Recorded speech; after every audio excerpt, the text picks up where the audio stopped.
po sa inyong lahat, sa lahat po na nakiisa, nakisuporta sa pinakang importanting araw sa buhay ng anak ko at ni RB.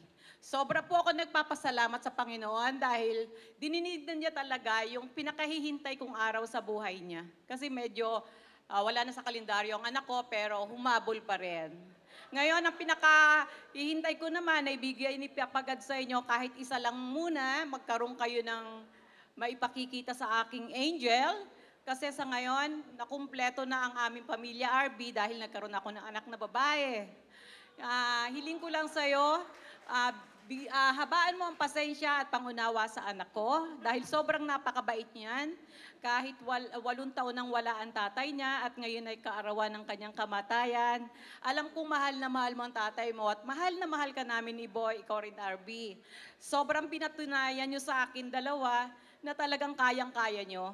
Kasi masyado niyo akong sinurprise na isang araw, pabisit niyo ako na may bahay na pala kayo. Na wala akong nalalaman. Ibig sabihin talaga, kayo, yung seryosong kayo talaga ay magsasama sa hirap at ginhawa. Yung ganon.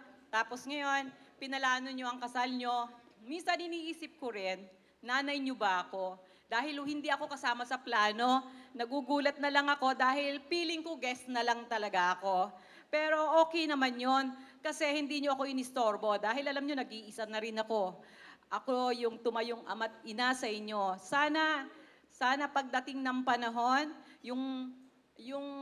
kasi hindi naman lahat ng pagkakataon masaya, 'di ba? Ang buhay mag-asawa dumarating yung pagkakataon na nandun yung pagsubok. Pagsubok, pero ang lahat ng pagsubok ay ibinibigay ni Papa God na kayang-kaya nyo lampasan yon. Ano yon? Kapit lang. Sabi nga, kung ano man yung problema, kayang-kaya nating lampasan yon. Basta huwag tayong makakalimot. Basta, ang maipapayo ko lang sa inyo lagi, sana magkaroon kayo ng tapat na pagmamahal sa isa't isa. Panatiliin yung forever ang inyong relasyon, forever na may relasyon kayo sa God. At lagi kayong magkaroon ng huwag kayong matutulog na magkaaway kayo.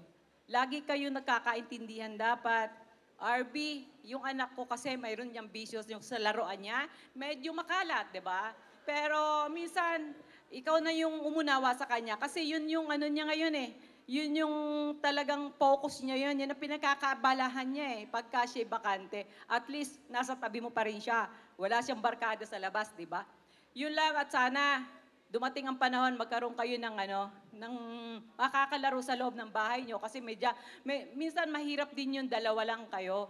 Dapat talaga mayroong angel na umiikot-ikot at nadadagdagan din ang pamilya natin. Kasi ngayon, 3, pang-4 ka na RB. May kakampi na ako, may babae na akong anak ngayon. Sana napakabait ng anak ko na yan. Kasi mula sa umpisa, siya yung firstborn, siya yung panganay kong anak. Nakita ko yung determinasyon niya na ayaw niya akong bigyan ng problema.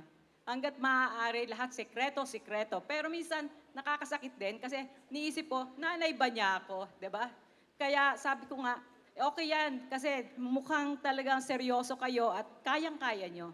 Basta, ano man ang problema, kung ano may tutulong ko sa inyo, nasa likod nyo lang ako, anak.